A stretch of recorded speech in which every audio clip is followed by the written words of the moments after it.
Plant cell and animal cell का बेटा आज हम डायग्राम देखने वाले हैं।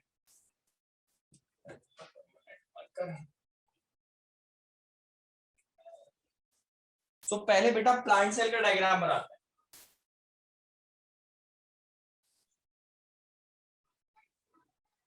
अभी तक हम बहुत सारे ऑर्गेनल्स देख चुके हैं, बहुत सारी स्टडीज की हमने इस सेल के चैप्टर में। ठीक, finally in the eukaryotes plants and animals there are two different, आप कह सकते हैं पूरी डिफरेंट फाइलम में अलग अलग प्लेस किया जाता है बेटा प्लांट्स को और एनिमल्स को। ठीक है, तो उनका बिल्कुल सेल का स्ट्रक्चर भी डिफरेंट होता है, कुछ कॉमन चीजें होती हैं और बहुत सारे डिफरेंसेस भी होते हैं। तो हम पहले प्लांट सेल का डायग्राम बनाएंगे।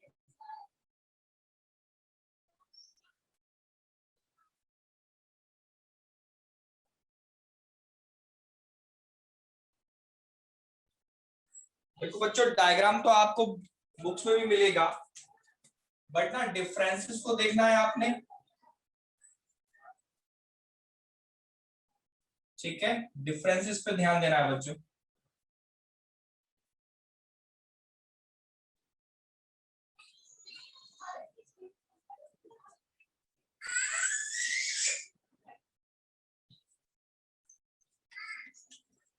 Like that is the outer covering is cell wall, यही सबसे मेन डिफरेंस है। ठीक है, उसके अंदर की जो लाइनिंग होगी बेटा उसे हम कहेंगे प्लाज्मा मेम्ब्रेन।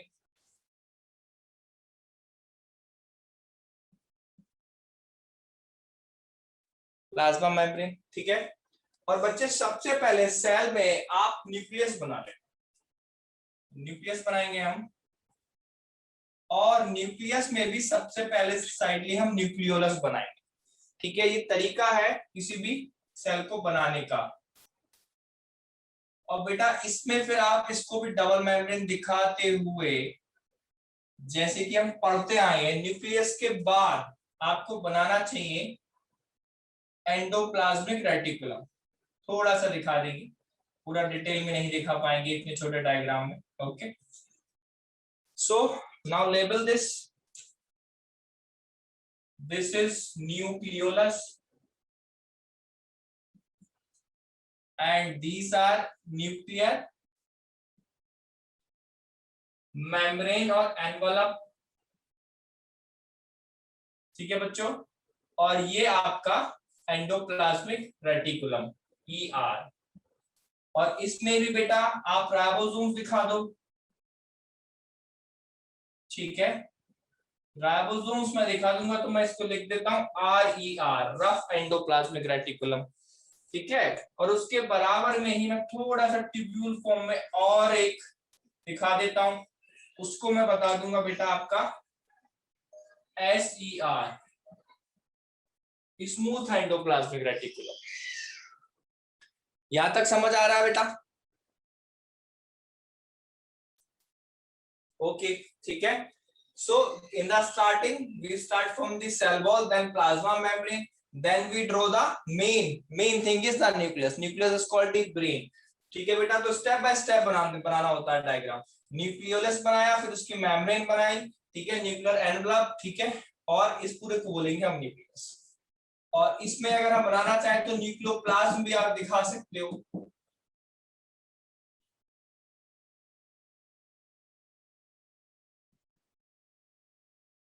बट किसी भी ऑर्गेनल के बहुत ज्यादा डिटेल में हर चीज लेबल करना जरूरी नहीं होता।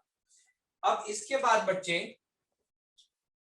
न्यूक्लियस के आसपास ही आपको दिखाना होगा गोल्गी एपरेटस। ठीक है, गोल्गी एपरेटस, ये क्या आपका गोल्गी एपरेटस।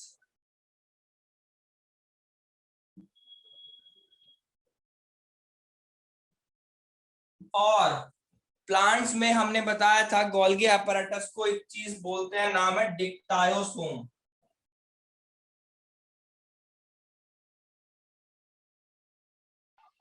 डिक्टायोसोम, ठीक है, क्योंकि कई टुकड़ों में प्रेजेंट होता है प्लांट सेल में स्पेशली। अब बेटा बात प्लांट सेल की हो रही है तो एक बात बिल्कुल आपने नहीं भूलनी, that 90% area is covered by vacuole. ठीक है, तो वैक्यूल आपको बड़ा बनाना है, 90% एरिया कवर ना दिखाओ, बट एटलीस्ट इतना एरिया कवर दिखाना कि हाँ पता चल जाए कि लार्ज साइज है। तो ये आ गया आपका वैक्यूल। ठीक है बेटा, इसकी आउटर मोस्ट लेयर आपने याद रखनी है, टोनोप्लास्ट। और नॉर्मल वैक्यूल ये सैप वैक्यूल होता है क्योंकि इसमें सैप प्रेजेंट होता है।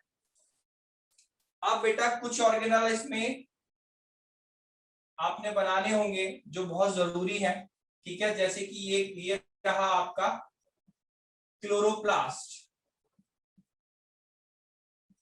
This chloroplast does not present in a animal cell, ठीक है बच्चे। और उसी के बराबर में आप बना दोगे माइटोकॉन्ड्रिया। दिस इज माइटोकॉन्ड्रिया, ठीक है बेटा।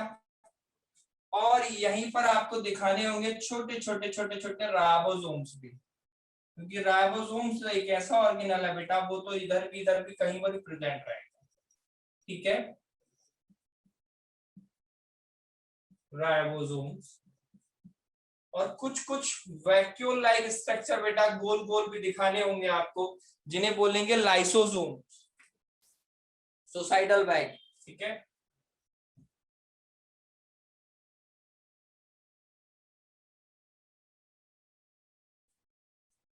और कुछ चीज बची बच्चों इसमें, कोई बच्चा बताएगा और बेटा क्या बचा रहेगा इसमें, अभी कुछ लेफ्ट है?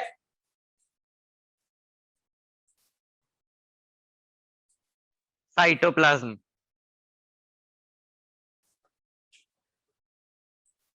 Nandini, Samar, anybody? Sir cell wall.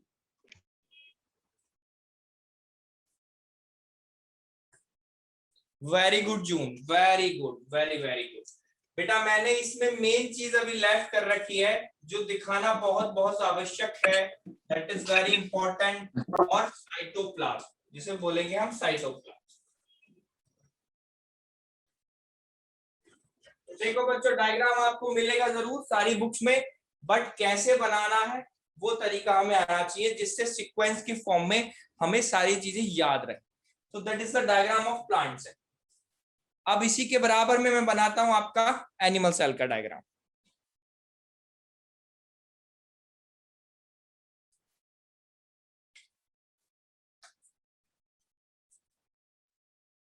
अब एनिमल सेल है, ऑब्वियस सी बात है कि उसमें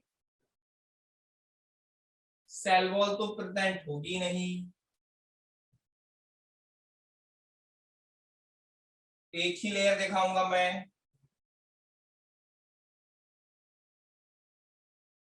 कुछ बुक्स में आपने डायग्राम्स में देखा होगा, there is the formation of villi, villi की फॉर्मेशन दिखा रखी है बेटा, बिकॉज कुछ सेल्स में विलाय प्रेजेंट होती है एनिमल सेल्स में, ठीक है, तो उसकी फॉर्मेशन दिखा रखी है। अब इसमें भी बच्चे सबसे पहले हमें बनाना न्यूक्लियस ही चाहिए, दैट इज न्यूक्लियोलस। और ये डबल मेम्ब्रेन आपका न्यूक्लियस हो गया, और इसी से निकलता हुआ बेटा आपका रफ एंडोप्लाज्मिक रेटिकुलम, और फिर ये स्मूथ एंडोप्लाज्मिक रेटिकुलम, ठीक है। और बच्चों इसमें तो बड़े अच्छे से गोल्गी एपरेटस आपको दिखेगा एक साथ। बेटा बोर्ड क्लियर है ना सभी को?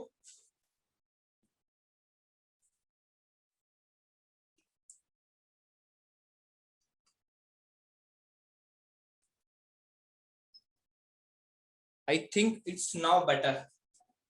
कोई प्रॉब्लम हो तो बेटा मुझे पिंग कर देना आप, ठीक है। सो और बेटा गोल्गी एपरेटस मैंने इधर बना दिया इसमें, ठीक है। और इसमें भी मेरे को लाइसोसोम्स बनाने हैं, सेम थिंग्स, कुछ चीजें बिल्कुल सेम रहनी है।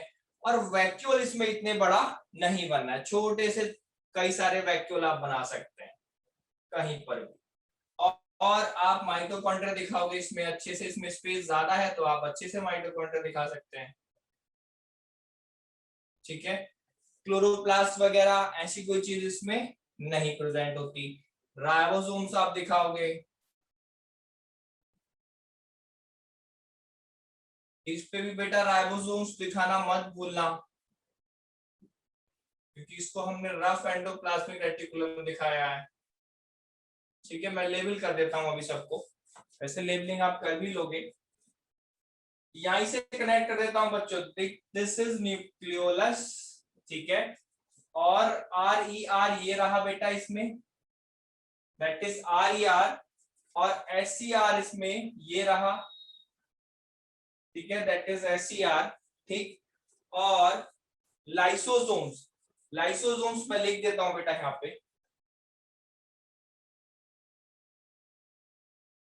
लाइसोसोम्स ये रहे, मैंने लाइसोसोम्स बना दिए, और दीज आर वैक्यूल्स,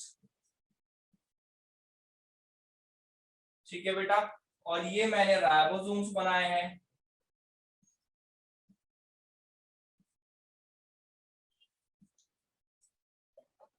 यस बच्चों, और इसमें क्या रहा, जल्दी बताओ बेटा, कुछ और चीज छूट रही है इसमें?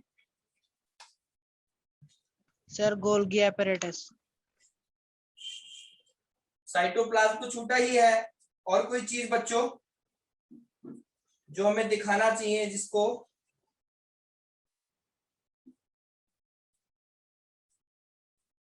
गोल्गी, हाँ बेटा गोल्गी मैंने लेबल नहीं किया है, दैट इज द गोल्गी,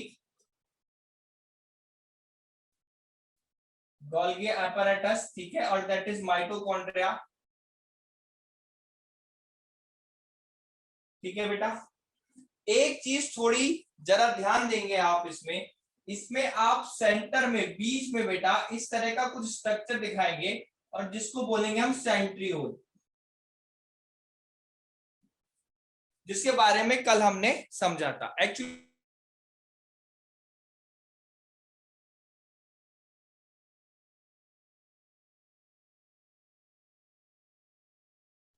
बच्चों बीच में से हेल्पफुल होता है, दैट्स व्हाई, ठीक है, तो इसलिए उसको दिखाना जरूरी है।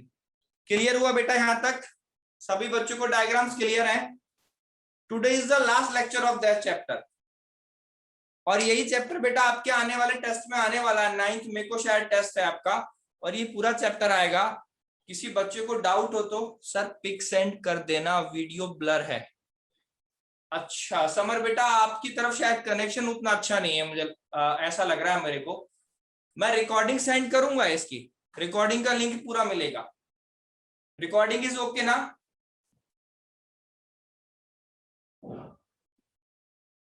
ओके समर, रिकॉर्डिंग मिल जाएगी बच्चे, ठीक है।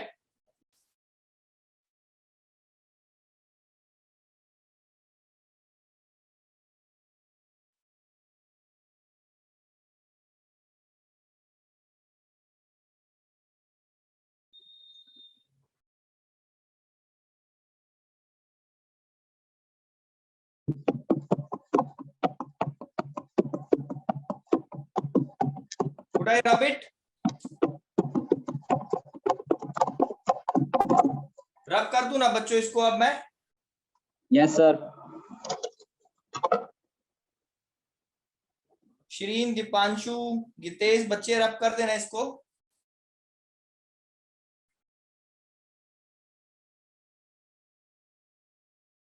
ओके बेटा, दो चार चीजें भूलना मत इसमें, जो स्किप की है मैंने जानबूझकर, कभी आप वहां पर ना बना के आओ, दैट इज प्लाज्मा मेम्ब्रेन।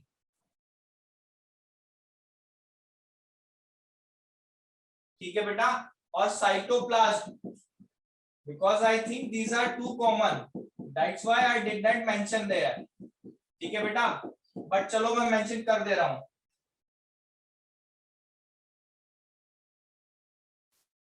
ठीक है, जैसे कि इसमें हमने प्लाज्मा मेम्ब्रेन मेंशन करी, that is also plasma membrane. और ये बेटा जो स्ट्रक्चर दिखा रखा है, ये विलाय के स्ट्रक्चर है। जब आप स्मॉल इंटेस्टाइन की सेल्स देखोगे तो उसमें विलाय भी प्रेजेंट होती हैं, ठीक है, तो ये उसमें ये स्ट्रक्चर उसका दिखा रखा है। Now I rub it.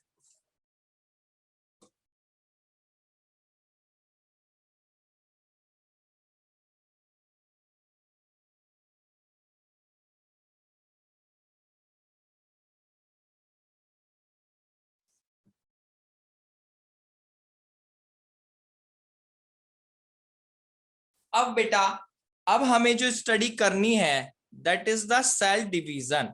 हमें देखना है अब सेल डिवीजन, ध्यान से समझेंगे बच्चों, और इंपॉर्टेंट टॉपिक है, क्वेश्चंस पक्का आएगा।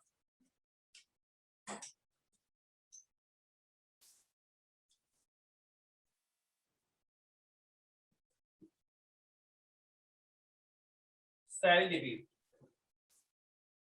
समझना अच्छे से।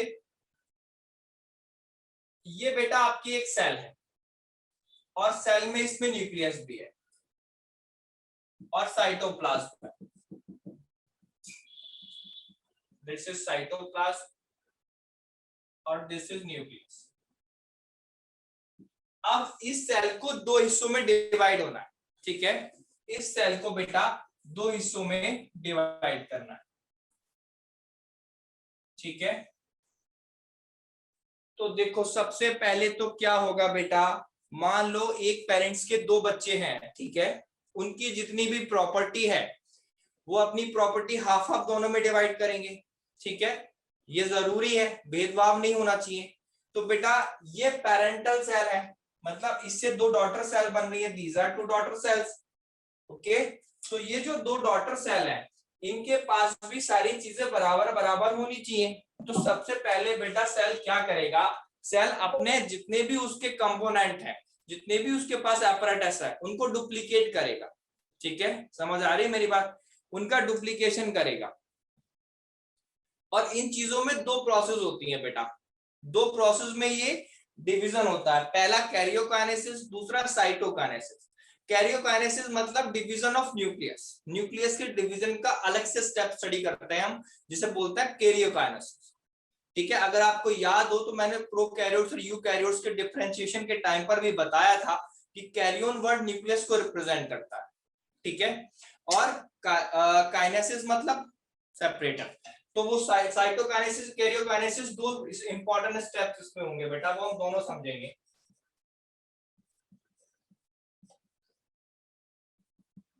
कैरियोकाइनेसिस और second one is the cytokinesis. अब देखेंगे बेटा पहले क्या हुआ, एक जो सेल है ऐसे ही दो में डिवाइड नहीं हो जाएगी, ध्यान देना मेरी बात पर। अब मैं पूरा एक जनरल प्रोसेस बता रहा हूं बेटा। पहले आपको, पहले एक सेल के अंदर होने वाला है कैरियोकाइनेसिस,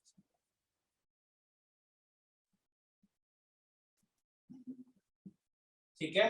कैरियोकाइनेसिस होने वाला, कैरियोकाइनेसिस में क्या होगा बच्चे, इस सेल का न्यूक्लियस डिवाइड होगा, ठीक है। और दो न्यूक्लियस बनेंगे, आप ऐसा समझ लीजिए, दो न्यूक्लियस बन जाएंगे आप। एक न्यूक्लियस को इधर बना देता हूं मैं, एक न्यूक्लियस थोड़ा सा बेटा इधर बना देता हूं, ठीक है। कैरियोकाइनेसिस मतलब डिवीजन ऑफ न्यूक्लियस।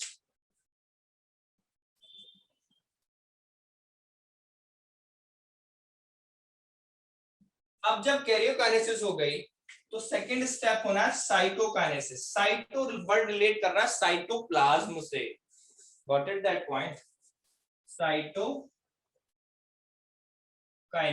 अब साइटोकाइनेसिस में क्या होगा बेटा, साइटोप्लाज्म डिवाइड हो जाएगा, ठीक है। साइटोप्लाज्म डिवाइड होगा तो ऐसा समझिए आप, इस तरह की प्रोसेस होती है बच्चे, ये ऐसे एक फरो की फॉर्मेशन होती है, थोड़ी सेल इन्वेजिएट करती है दोनों तरफ से, आधी ऐसे, ठीक है। और एक न्यूक्लियस इधर जाता है, एक न्यूक्लियस इधर जाता है, आधा साइटोप्लाज्म इधर रहेगा, और साइटोप्लाज्म में जो भी ऑर्गेनल्स होंगे बेटा वो इस टाइम डबल हो चुके हैं, और आधे सेल के ऑर्गेनल्स इधर रहेंगे। और फिर बेटा फाइनली, ये मैंने एक स्टेप एक्स्ट्रा दिखाया है, फाइनली दो सेल्स में डॉटर सेल्स बन जाएंगे, न्यूक्लियस होगा और ये उसका साइटोप्लाज्म होगा, ये न्यूक्लियस है और ये उसका साइटोप्लाज्म, ठीक है। Two daughter cell.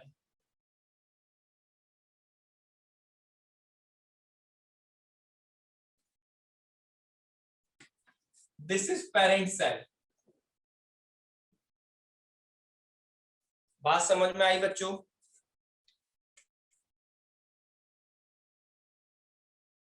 सभी बच्चों को बात समझ में आई?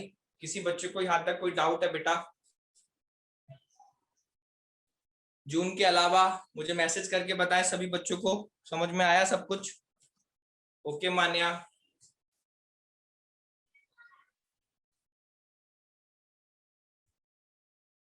नंदिनी ओके। बेटा पता है मुझे होमवर्क सारे बच्चों ने नहीं भेजा अभी, कुछ ही बच्चे भेजे हैं, एक दो बच्चे, वो हार्डली।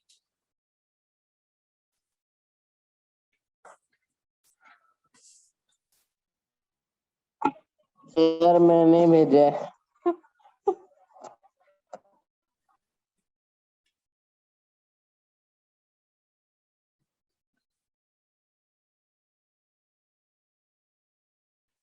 अब देखो बेटा, ये जो कैरियोकाइनेसिस वाला स्टेप है, कैरियोकाइनेसिस जब न्यूक्लियस डिवाइड होता है, इस स्टेप की कई सारी सब फेजेस होती हैं, ठीक है? कई सारी फेजेस होती हैं बेटा।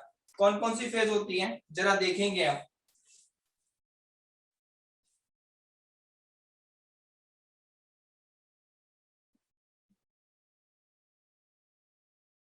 प्रोफेज, मेटाफेज, एनाफेज,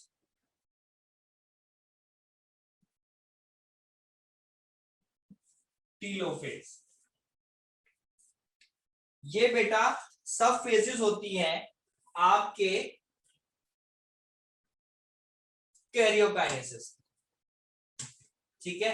अब इस कैरियोकाइनेसिस में होता क्या है, देखो बहुत डेप्थ में हमें नहीं जाना है, बट इस कैरियोकाइनेसिस में आप ऐसा समझिए, जब मैं आपको न्यूक्लियस पढ़ा रहा था बेटा, तो उस टाइम पे मैंने क्रोमोसोम को दिखाया था, ठीक है? सभी बच्चों को शायद वो स्ट्रक्चर याद होगा। और मैंने कहा था कि ये क्रोमोसोम जो होते हैं बच्चे, ये जब आपका सेल डिवीजन होगा उस टाइम पे बनते हैं, ठीक है? ऐसा मैंने बताया था। तो बच्चे ये फेजेस जो है, ये उन क्रोमोसोम्स कैसे डिवाइड होंगे उसके रिगार्डिंग ये फेजेस होती है। कैसे क्रोमोसोम का डिवीजन होता जाता है उसके रिगार्डिंग ये सारी फेज होती है। न्यूक्लियस की काफी पोजीशन इसमें चेंज होगी, ठीक है? न्यूक्लियस जो दो पार्ट में जा रहा है, दो पार्ट में बनेगा। उससे क्या होगा बेटा, उसके अंदर जो डीएनए प्रेजेंट है ना, ठीक है, वो पूरा ही दो पार्ट में डिवाइड हो जाएगा। तो ये चार फेजेस होती हैं, ये आपने याद रखना है। अब अगर हम बात करें टाइप्स की,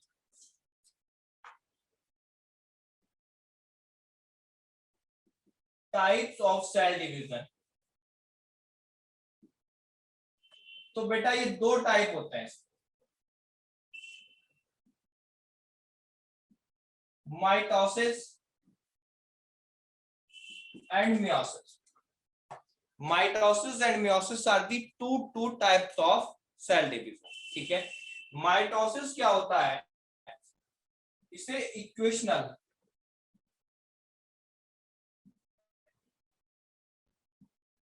इसको बच्चों इक्वेशनल डिवीजन भी बोला जाता है, ठीक है? और मियोसिस को रिडक्शनल डिवीजन, रिडक्शनल डिवीजन बोला जाता है। रिडक्शनल डिवीजन अभी समझ आएगा क्यों बोला है सामने। इक्वेशनल का मतलब होता है बेटा इक्वल।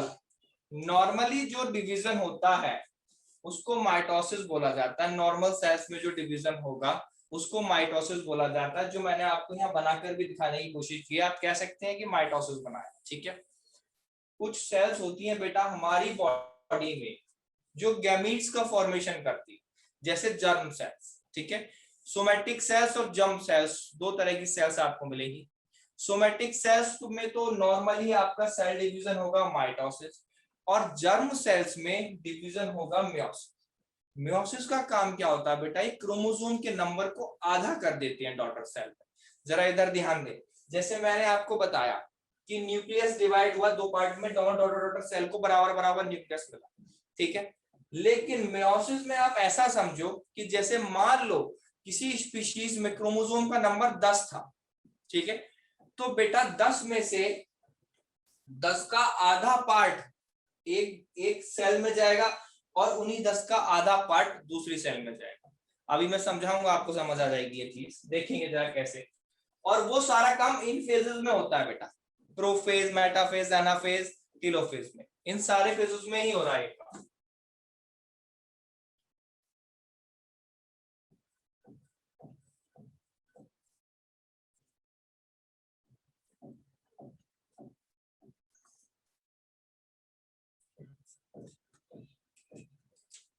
देखो बेटा, अब मैं और थोड़ा डेप्थ में समझा रहा हूं, आप देखना जरा।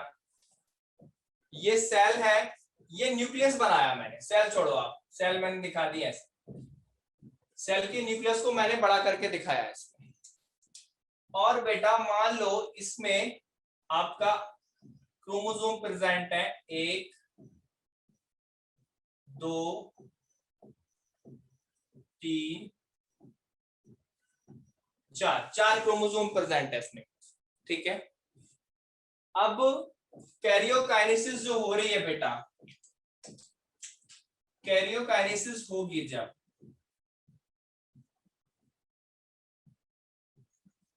और अगर माइटोसिस हो रही है, मतलब मैं माइटोसिस को ले रहा हूं, नॉर्मल जो प्रोसेस होती है, माइटोसिस होती है बेटा सोमैटिक सेल्स में, ठीक है, माइटोसिस हो रही है। तो इसमें क्या होने वाला है, ये सारे क्रोमोसोम रेप्लिकेट करते हैं बच्चे, ये अपना अमाउंट डबल कर लेते हैं, ये अपना अमाउंट डबल कर लेते हैं, ठीक है। तो क्या होगा कि अगर मान लो ऐसे ये बेटा 4 प्रेजेंट है, तो ये 4 और हो जाएंगे, ऐसा समझे आप, ठीक है।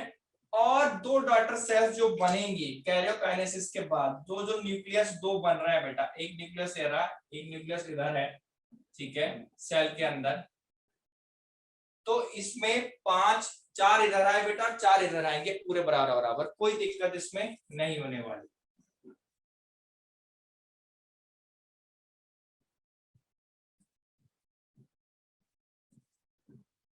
और 4 ही इधर आएंगे।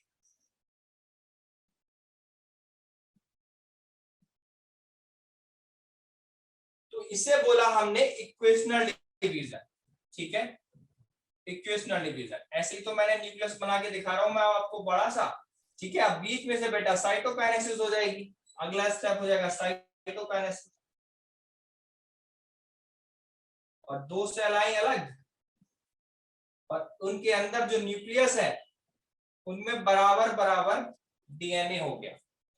बना लेना इसको, एक रफ डायग्राम बना लेना आपको। ये माइटोसिस बनाई मैंने एक तरह से, ठीक है। ये जो बेटा क्रोमोसोम डबल हुए, ऐसा मत कहना कि ये क्रोमोसोम का नंबर 8 था ना, 4 ही थे, बट वो रेप्लिकेट करे, ठीक है। मैं यहाँ पे लिख देता हूं,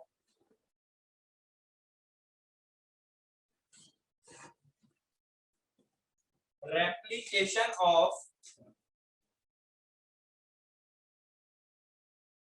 DNA,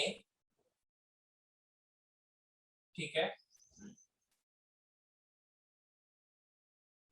double the number of chromosome, chromosomes का नंबर डबल हुआ रेप्लिकेशन के बाद।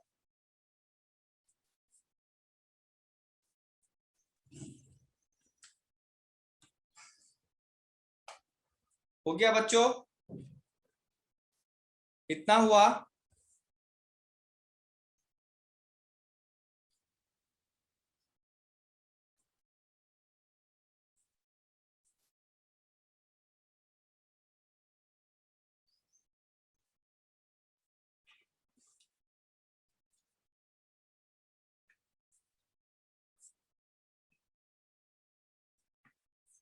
बेटा हुआ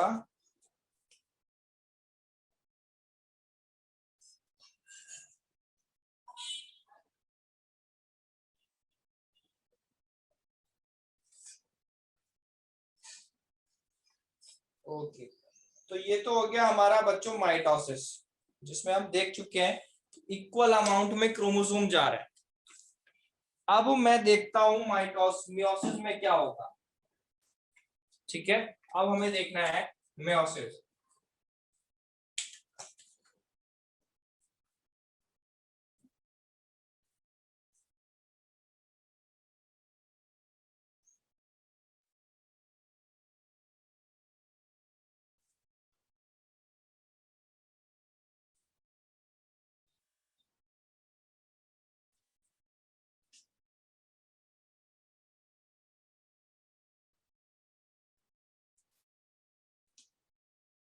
इनको आप आगे हायर क्लासेस में बहुत डेप्थ में पढ़ोगे बच्चे। अब देखो, मान लो 4 क्रोमोसोम थे, ठीक है, तो मियोसिस में क्या होगा? मियोसिस होगी बेटा जर्म सेल्स में।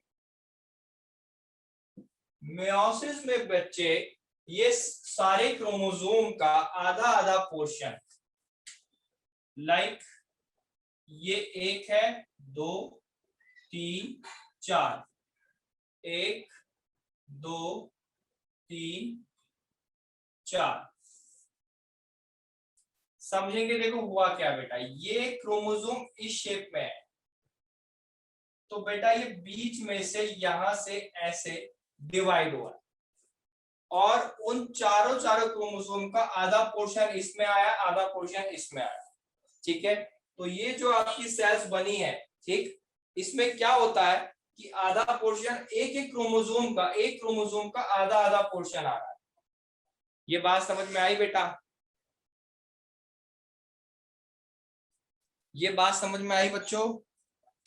और एक चीज और कि मियोसिस के बाद नंबर ऑफ सेल्स जो बनती हैं वो 4 बनती है, क्योंकि मियोसिस होती है बेटा 2 फेज में, मियोसिस फर्स्ट और मियोसिस सेकेंड।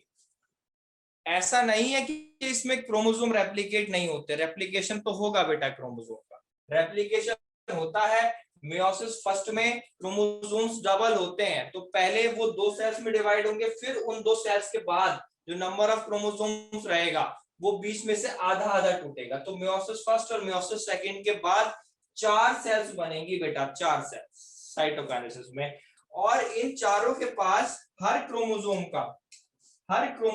का एक एक पोर्शन, आधा आधा पोर्शन चारों के पास होगा,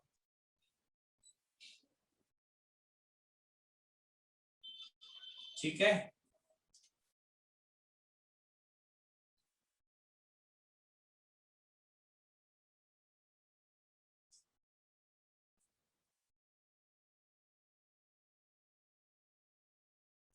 ये मैंने 4 क्रोमोसोम बना के दिखाए हैं। आप ऐसा समझो कि इसका आधा आधा हाफ पोर्शन आया। अब ऐसा क्यों होता है, क्वेश्चन ये अराइज होता है बेटा। देखो थोड़ा सा बस आइडिया दूंगा, जैसे शायद मैं जब क्रोमोसोम समझा रहा था तब मैंने बताया भी था, हम कोई भी ऑर्गेनिज्म है इस प्लैनेट पर, ठीक है, हमारे जो करेक्टर्स है, लाइक मेरे बालों का कलर ब्लैक है या ब्राउन किसी का कलर होता है, या आंखों का कलर ग्रीन होता है, किसी का ब्लू होता है, वो सब हमारे करेक्टर्स इन जीन्स की वजह से होता है, ठीक, समझ आ रही बात? तो एक जीन, मान लो हाइट के लिए, किसी की हाइट अगर ज्यादा है तो एक जीन प्रेजेंट है यहाँ पर जिसकी हाइट ज्यादा है, कैपिटल टी से उसे प्रेजेंट कर दूं अगर मैं, तो बेटा उसी की आइडेंटिकल कॉपी दूसरी तरफ प्रेजेंट होगी। ये कैपिटल भी हो सकती है, स्मॉल भी हो सकती है। मान लो स्मॉल टी प्रेजेंट है, इधर कैपिटल टी, इधर स्मॉल, ठीक, करेक्टर एक ही है, समझना मेरी बात को, लेकिन उसके 2 एलील हैं, इनको एलील बोलते हैं बेटा। उसकी 2 एलील्स हैं, एक ही जीन्स की 2 एलील्स होती है, 2 एलील्स इन 1 जीन। तो अब जब मियोसिस होगी तो बेटा आधा पोर्शन एक सेल में गया, आधा ये वाला पोर्शन एक सेल में गया। तो अब मानो ये मियोसिस हो रही है जर्म सेल्स में, जर्म सेल्स में ही ये क्या बन रहा है बेटा, ये जो 4 बने ना, इनको गैमीट्स बोलेंगे, इनको टर्म दी जाती है गैमीट्स। जर्म सेल्स ही बेटा हमारे सेक्स सेल्स कही जाती हैं, जिससे रिप्रोडक्शन में आगे कैरी फॉरवर्ड होती है इंफॉर्मेशन, ठीक है। तो हमारे अंदर जो गैमीट्स बन रहे हैं, उन गैमीट्स में लाइक मेल में स्पर्म बनता है, फीमेल में एग ओवम बनता है, तो उन सब में बेटा हमारे गैमीट्स में जो न्यूक्लियस में है, उन सब में सारे ही क्रोमोसोम का आधा आधा पोर्शन होगा। आधा इसलिए होगा क्योंकि आधा हमारा और आधा फीमेल का, आधा मेल का आधा फीमेल का मिलकर जब कंबाइंड होंगे, डीएनए क्रोमोसोम आपस में कंबाइंड होंगे, तो बेटा जो जाइगोट बनेगा, जो ऑफस्प्रिंग प्रोड्यूस होगी, उसमें दोनों के कैरेक्टर्स आते हैं। That is the main reason. ठीक है, अगर पूरा ही क्रोमोसोम आगे चला गया गैमेट में तो वो मिसकंसेप्शन हो जाएगा बेटा, और उसमें जो है कैरेक्टर्स आपस में ढंग से अलाइन नहीं हो पाएंगे और वो एक जेनेटिक डिसीज बन जाती है। समझ आ रही है मेरी बात? इसीलिए बच्चे में मम्मी और पापा के दोनों के कैरेक्टर्स दिख जाते हैं, और ऐसा सदियों से चला आ रहा है, जनरेशन टू जनरेशन यही चला आ रहा है। और मियोसिस ही उसके लिए रेस्पॉन्सिबल होती है, मियोसिस ही उसके लिए रेस्पॉन्सिबल होती है।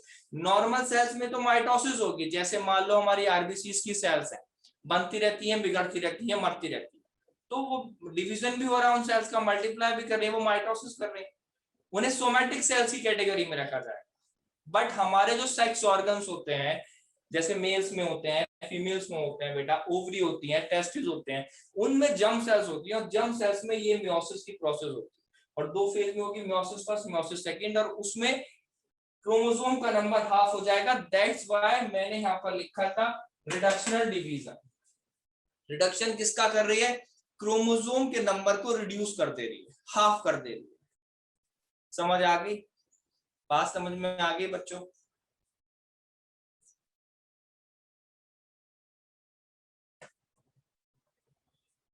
किसी बच्चे को डाउट है इसमें?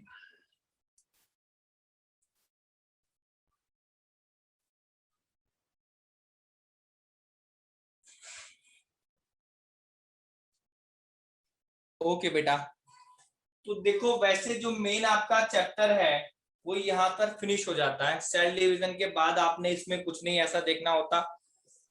अब किसी बच्चे को पूरे चैप्टर में से कोई भी डाउट है तो मुझे बताएं। आपका टेस्ट है, कोई भी चीज वो चाहता है कि सर ये मुझे क्लियर नहीं हुआ था, तो वो शेयर करे बच्चे।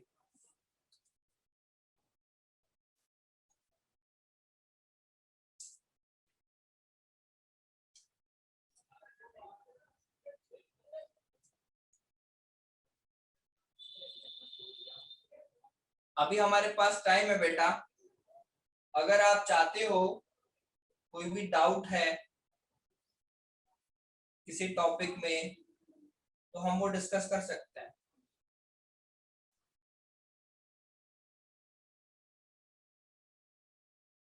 नहीं तो क्वेश्चनिंग राउंड खेलते हैं, मैं क्वेश्चन पुट अप करूंगा, आप लोग आंसर्स देना।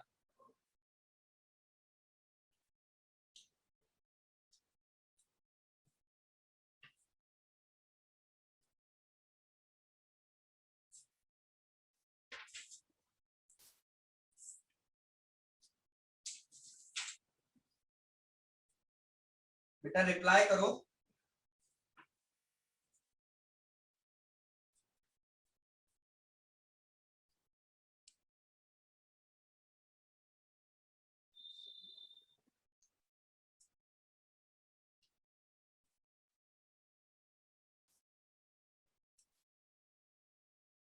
एक बार रिवीजन करके नेक्स्ट क्लास में डाउट पूछ लें। नहीं, रिवीजन तो आपने करना ही है पूरा ढंग से। डाउट्स तो आप पूछ ही सकते हैं बेटा, मुझे व्हाट्सएप पे भी पूछ सकते हैं डाउट, कोई प्रॉब्लम नहीं। ठीक है, बट अभी आज मैं नया चैप्टर अभी नहीं स्टार्ट कर रहा। ठीक है, अभी इस चैप्टर में अगर कोई किसी बच्चे को कोई है, कोई चाहता है टॉपिक, तो वो मुझे बता सकता है, या नहीं तो बड़ा इंटरेस्टिंग होगा, मैं एक दो क्वेश्चंस पूछता हूँ, आप आंसर्स देना। चलिए बेटा, बच्चे कह रहे हैं क्वेश्चंस पूछ दो सर। ठीक है, ओके, वेरी गुड। ठीक है बच्चे, मैं क्वेश्चंस पुट करता हूँ।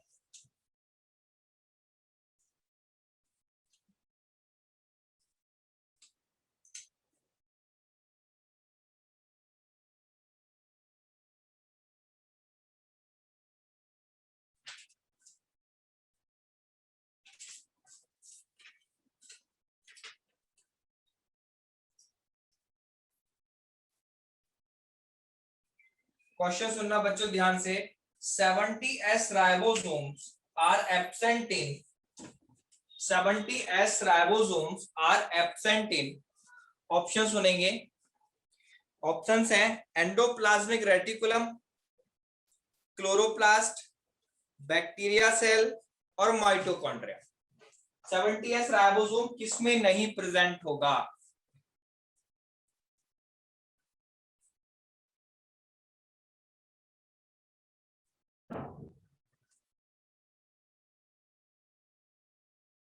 यस बच्चों, make it fast.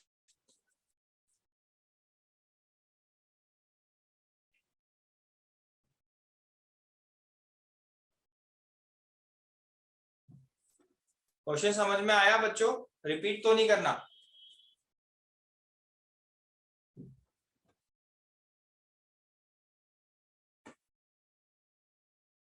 Okay, 70s ribosome किसमें एब्सेंट होगा, ये क्वेश्चन है। पहला ऑप्शन है एंडोप्लाज्मिक रेटिकुलम, ठीक है। दूसरा है बैक्टीरियल सेल, तीसरा है क्लोरोप्लास्ट, चौथा है माइटोकॉन्ड्रिया। इन चारों में से किसमें 70s राइबोसोम नहीं प्रेजेंट होगा?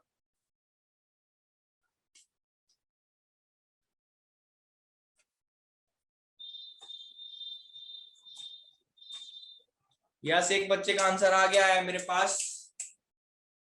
और कोई?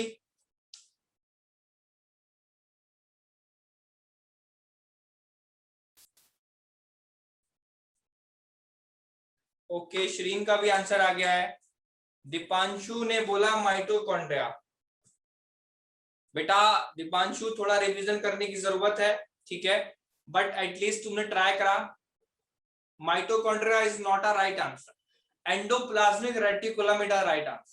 माइटोकॉन्ड्रिया का डायग्राम अगर आप देखोगे तो मैंने उसमें राइबोसोम्स बनाया था, उसमें 70s राइबोसोम प्रेजेंट होता है, और बैक्टीरिया सेल्स प्रोकैरियोट है उसमें भी प्रेजेंट होता है, ठीक है, और क्लोरोप्लास्ट में भी प्रेजेंट होता है। क्लोरोप्लास्ट में भी होता है बेटा।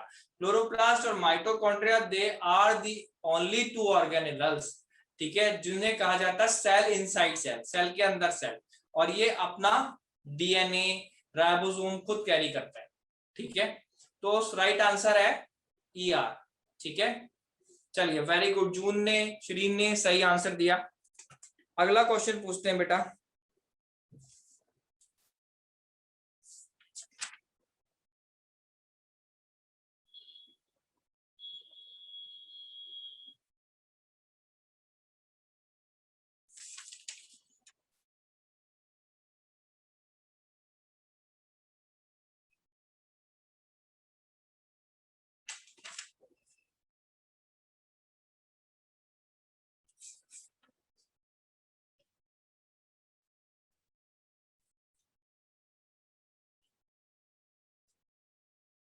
क्वेश्चन है बेटा, which of the following organelle not involve in membrane biogenesis? Membrane biogenesis आपको पता होना चाहिए, ठीक है। मैंने इसके बारे में अच्छे से समझाया था जब हम समझ रहे थे न्यूक्लियस के बाद, ठीक है। तो मेम्ब्रेन बायोजेनेसिस में कौन सा ऑर्गेनल्स नहीं यूज होगा, जो मैं 4 बोलने जा रहा हूं, ठीक है। पहला है बेटा गोल्गी एपरेटस, दूसरा है RER, रफ एंडोप्लाज्मिक रेटिकुलम, तीसरा है SER, और चौथा है सेंट्रोसोम। इन 4 में से कौन सा ऐसा है जो नहीं प्रेजेंट होगा बेटा?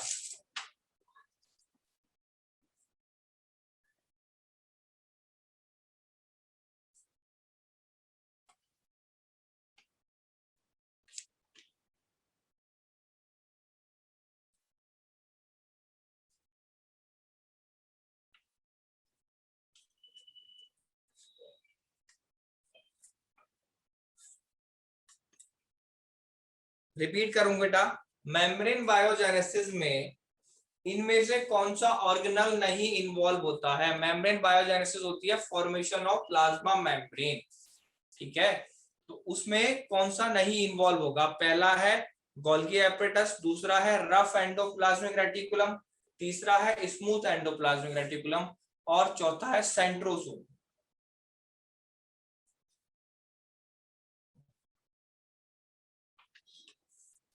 सेंट्रोसोम कह लो, सेंट्रियोल कह लो, ठीक है, दोनों एक ही चीज को डिनोट कर देंगे।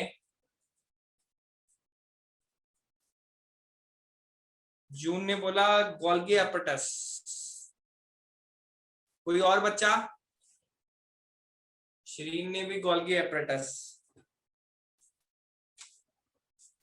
अच्छा बेटा, तो सेंट्रोसोम कैसे इसमें रोल प्ले कर देगा मेम्ब्रेन बायोजेनेसिस में, मुझे बताओ। तुमने सेंट्रोसोम को कैसे अलग उसमें कंसीडर कर लिया, जबकि कल बताया था मैंने। हाँ, सेंट्रोसोम कैसे, दीपांशु ने बोला सेंट्रोसोम।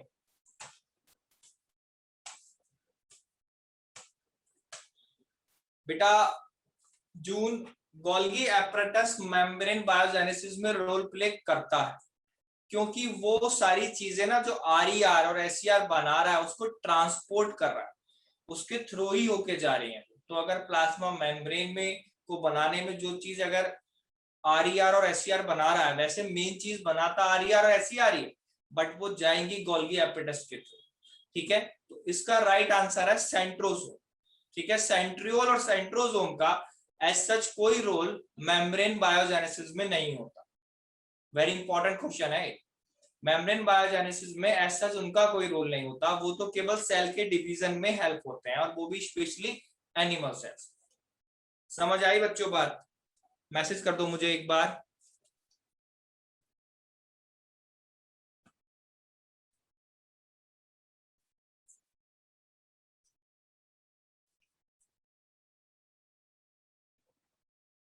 ओके बेटा।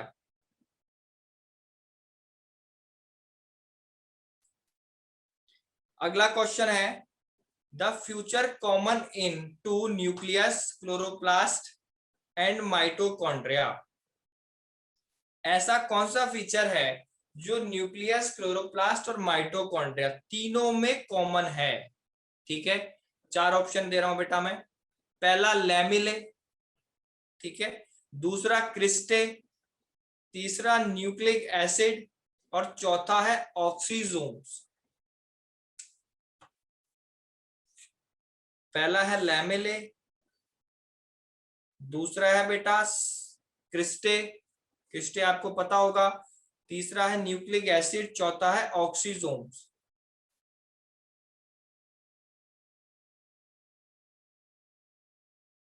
ऐसा कौन सा कॉमन फीचर है जो न्यूक्लियस, माइटोकॉन्ड्रिया और क्लोरोप्लास्ट तीनों में प्रेजेंट होगा? बड़ा आसान है बेटा, थोड़ा सा अगर सही से सोच जाओगे, जिसके लिए न्यूक्लियस और क्लोरोप्लास्ट जाने भी जाते हैं, वो न्यूक्लियस बोल रहा हूँ, क्लोरोप्लास्ट और माइटोकॉन्ड्रिया जाने भी जाते हैं। तो ऐसा कौन सा फीचर कॉमन है जो इन तीनों में प्रेजेंट होगा? लैमिले में, लैमिले, क्रिस्टे, न्यूक्लिक एसिड और ऑक्सीजोम।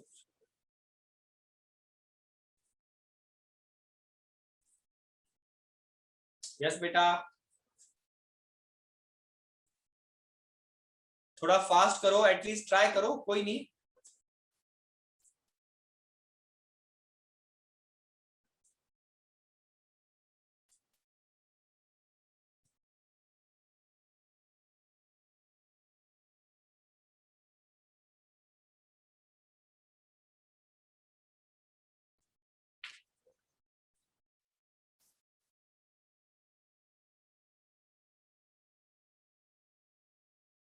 कहाँ गए बच्चे साहब?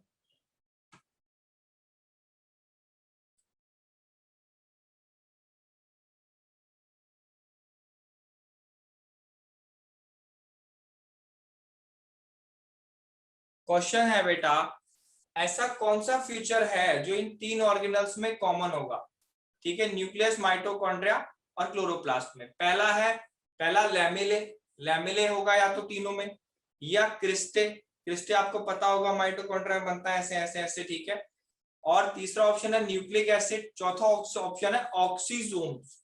ऑक्सीजोम्स भी मैंने बताया था आपको, F1 F0 पार्टिकल। कौन सा ऐसा है इन चार में से? मान्या ने बोला न्यूक्लिक एसिड।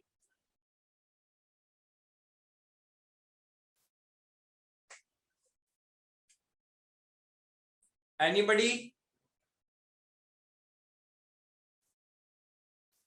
शरीन ने बोला ऑक्सीजोम्स। कोई और बेटा आंसर? जून?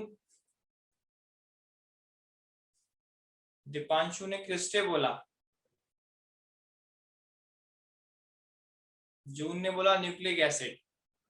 ओके बेटा, अलग अलग आंसर्स आए इस क्वेश्चन के, but right answer is a nucleic acid. ठीक है, देखो आप लोग रिवीजन करो, आप खुद समझ जाओगे।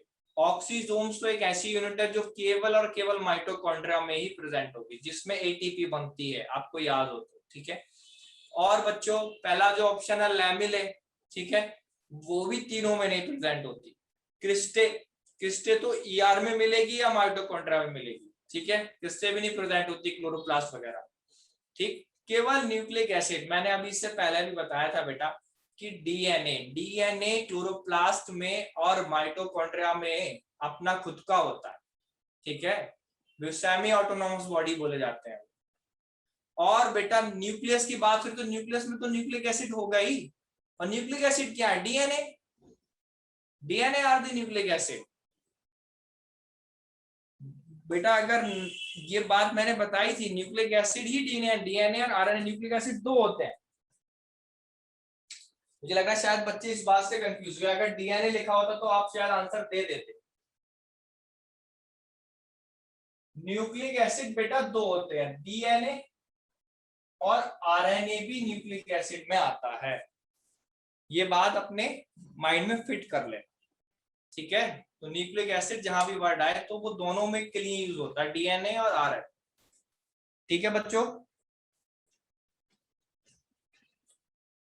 ओके बेटा, आज मैं अब क्लास एंड कर रहा हूं।